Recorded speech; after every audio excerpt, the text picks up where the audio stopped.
Le prix de l'immobilier gardois est en baisse de 4 à 6%.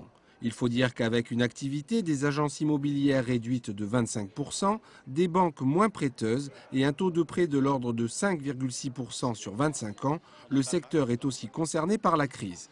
La loi du marché est là maintenant.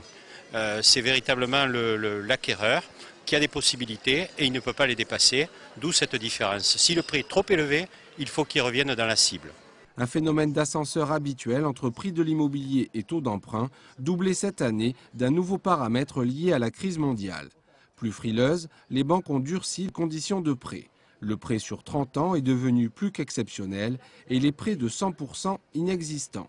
Les prix du marché sont tels que, effectivement, un client, s'il n'a pas un petit peu d'apport aujourd'hui, son taux d'endettement ou sa capacité de remboursement ne permettra pas d'acheter le bien. Donc il faut évidemment qu'il ait fait un petit peu d'épargne avant pour que le prêt complémentaire qu'on va lui faire soit cohérent.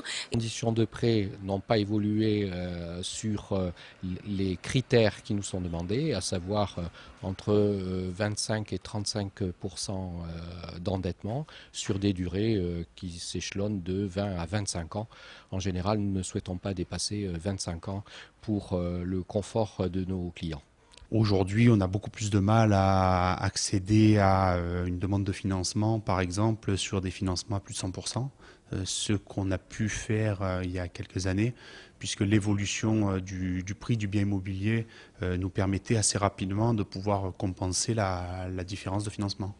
Donc aujourd'hui, c'est vrai que ça va nécessiter un apport d'au moins 10% pour pouvoir regarder le dossier d'un peu plus près. 10%, soit pour un bien immobilier à 200 000 euros, un pécule de 20 000 euros. Seule certitude donc pour ce salon de l'immobilier 2008, il vous faudra suivre le vieil adage qui dit que qui ne tente rien n'a rien et négocier, négocier et encore négocier.